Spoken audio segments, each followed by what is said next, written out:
नमस्कार। जया तंत्र मंत्र केंद्र में मैं आप सबका हार्दिक स्वागत एवं अभिनंदन करता हूं। मेरे प्रिय भाई बहनों, आपको जान के बहुत ही आश्चर्य होगा, लेकिन YouTube पर पहली बार विष्णु भगवान के आसुरी रूप की यानी विष्णु भगवान के आसुरी रूप की आज मैं साधना लाया हूं। भगवान विष्णु को असुर कुल में जन्म लेना पड़ा था। ये साधना जानने के लिए आपको हमारा वीडियो अंत तक देखना पड़ेगा। यदि आपने हमारा चैनल अभी तक सब्सक्राइब नहीं किया है तो तुरंत लाल वाली बटन दबाओ और घंटी बजा दो। कोई शुल्क एवं चार्ज नहीं कटेगा। आप हमारे वीडियो को फेसबुक पर, व्हाट्सएप पर, ट्विटर अकाउंट के माध्यम से और इंस्टाग्राम पर अधिक से अधिक शेयर करें। लाइक और कमेंट करना आपका धर्म है। दुनिया में जिसका कोई नहीं, मैं उसका हूं। अगर आपको अपनों ने धोखा दिया है, यदि आपको परायों ने धोखा दिया है, तो आप एक बार मुझे अवश्य आजमाएं। हमारा मोबाइल नंबर है 9305 63 71 73। हमसे बात करने का टाइम भारतीय टाइम के अनुसार दिन में दोपहर 12 से 2 बजे के बीच का है। मैं राष्ट्रीय अध्यक्ष कृष्णा दल आप सबसे निवेदन करता हूं, यदि आप मानवतावादी हैं अथवा आप सनातनी हैं तो मुझसे जरूर जुड़ें। अगर आप में योग्यता हुई तो मैं आपको पदाधिकारी भी बनाऊंगा अपने संगठन में। कृष्णा दल हमारा आपका सबका एक परिवार है। अगर आप सच्चा, पवित्र, निस्वार्थ दिव्य प्रेम पाना चाहते हैं अथवा देना चाहते हैं तो आपका स्थान मेरे लिए मेरे प्राणों से भी करोड़ों गुना ऊपर है। आप देश विदेश में, विश्व के किसी भी कोने में रहते हैं, किसी भी जाति धर्म से हैं, कोई दिक्कत नहीं। आप हमारे दिए हुए ज्ञान से भरपूर लाभ उठा सकते हैं। देखिए, भगवान विष्णु को श्राप मिला था असुर कुल में जन्म होने का, और लक्ष्मी माता को भी। तो आपने YouTube पर बहुत लोगों के द्वारा सुनी होगी, बहुत लोगों ने डाल रखी है आसुरी लक्ष्मी की साधना। हमने भी अपने चैनल पर डाली है। लेकिन क्या आप जानते हैं कि लक्ष्मी कभी अकेली नहीं रहती और भगवान विष्णु भी नहीं रहते कभी अकेले। जिस जिस रूप में भगवान का अवतार हुआ विष्णु जी का, उसी रूप में लक्ष्मी का भी अवतार हुआ है। और लक्ष्मी का जिस रूप में अवतार हुआ तो भगवान विष्णु का भी अवतार हुआ। देवी पुराण में वर्णन है, लक्ष्मी माता घोड़ी बनी थी श्रापानुसार, तो भगवान विष्णु भी घोड़ा बन के गए थे वहां पर बाद में। देवी पुराण में है वर्णन, मैंने बताया है एक वीर की साधना में। मेरे प्रिय भाई बहनों, असुर कुल में भगवान का अवतार जो हुआ था वो कौन थे? वो शंखचूड़ नामक दानव, जिसको जालंधर भी कहते हैं, वो भगवान विष्णु के ही अवतार थे। और वैसे देवी पुराण में वर्णन है कि सुदामा गोप जो थे, उनको श्राप दिया था राधा जी ने, तो वो आए थे असुर कुल में गौलोक से। तो सुदामा गोप जो हैं वो भी भगवान कृष्ण के ही अंश हैं, तो भी भगवान विष्णु का ही अवतार माना जाएगा उनको देवी पुराण के अनुसार भी। तो उन्हीं शंखचूड़ दानव राज की, इन्हीं भगवान विष्णु के आसुरी रूप की साधना। ये साधना आप कैसे करें और कहां करें? देखिए, इसमें दिशा दक्षिण रहेगी। पूर्व उत्तर भी कर सकते हैं, कोई दिक्कत नहीं है। लेकिन आसन इस समय पीला ही रहेगा। ये नहीं कि असुर कुल में है तो आप मतलब काला आसन, नहीं, आसन पीला ही रहेगा इसमें, या लाल चल जाएगा। आसन लाल या पीला। और रुद्राक्ष की माला से या फिर बैजंती माला से या सफेद चंदन या लाल चंदन की माला से इस मंत्र का जाप करेंगे आप।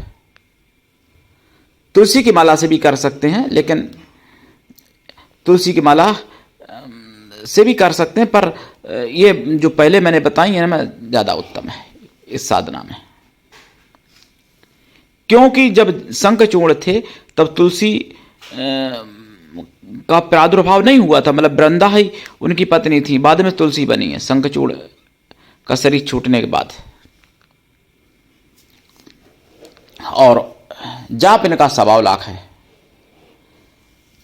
जाप का दशांश हवन भी है, हवन का दशांश तर्पण भी है, और तर्पण का दशांश मार्जन है, मार्जन का दशांश ऐसे ब्राह्मणों को भोजन कराएं जो ब्राह्मण वीर भेषधारी हों, मतलब जो दूसरों की रक्षा करने में सक्षम हों और जो लड़ाई लड़ने में यानी युद्ध करने में मतलब रुचि रखते हों, इन्हें वेद का भी ज्ञान हो और युद्ध करने की उनकी इच्छा रहती हो।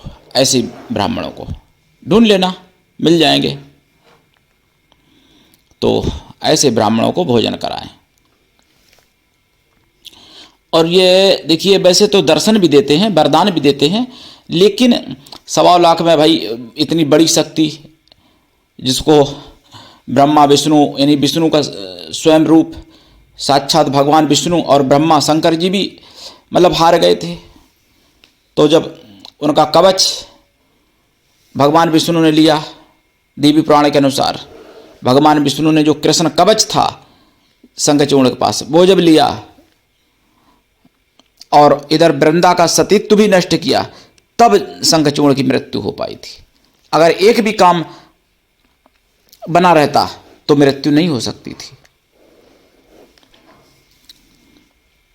तो ऐसे भगवान विष्णु के रूप की साधना, जिसमें देवत्व और असुरत्व दोनों ही थे, दोनों ही शक्तियां थीं, जिनमें दैवी शक्तियां भी और आसुरी शक्तियां भी।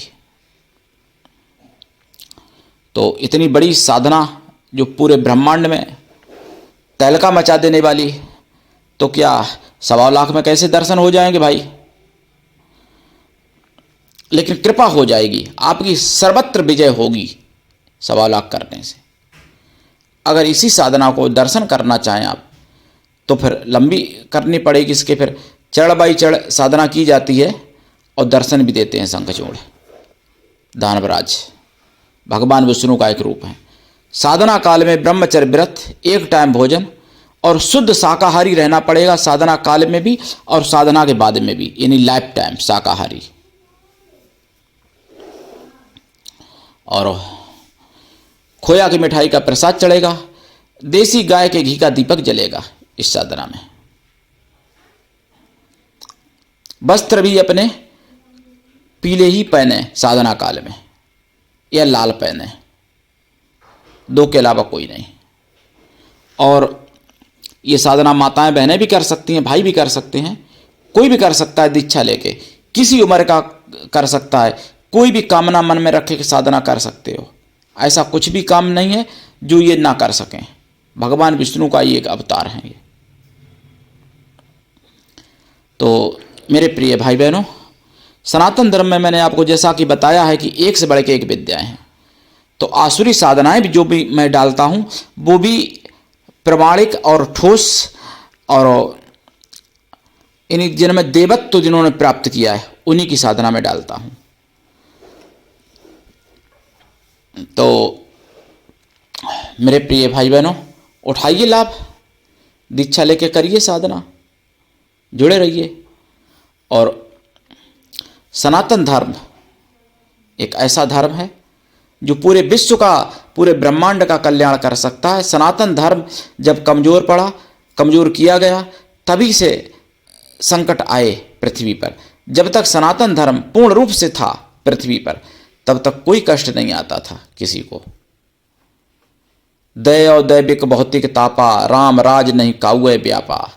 उस समय पूर्ण सनातन था पूरे विश्व में। तो त्रिविध पीड़ा, त्रिविध दुख किसी को ही नहीं व्यापते थे। ना कोई पिता के सामने बेटा भी नहीं मरता था, और ना स्त्रियां विधवा होती थी, संतानें माता पिता के सामने नहीं मरती थी, और कोई अल्पायु भी नहीं होता था, कोई बीमार भी नहीं होता था।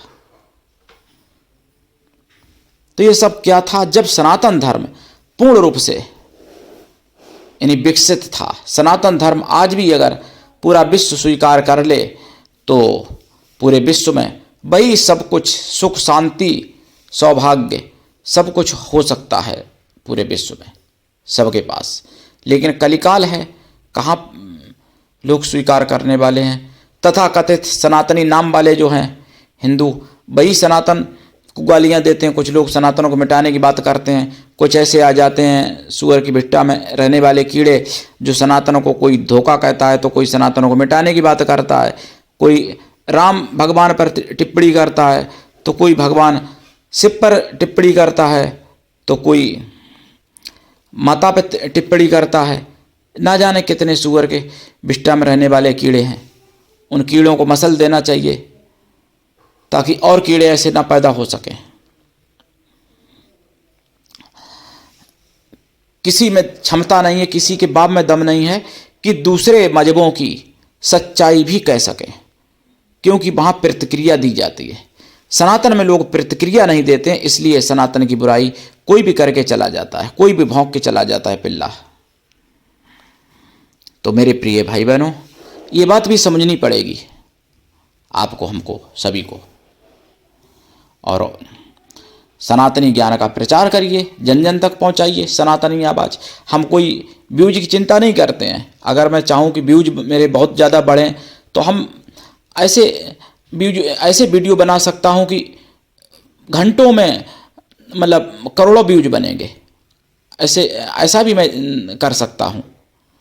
उसमें क्या है भाई, हंसी मजाक बनाना या कोई अश्लील बातें करूं या कुछ भद्दी जानकारियां दूं तो करोड़ों व्यूज बनेंगे।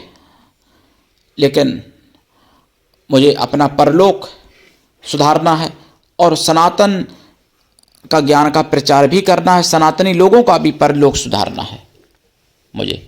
इसलिए हम सनातन को हर जगह आगे रख के कार्य करते हैं, सनातन धर्म को।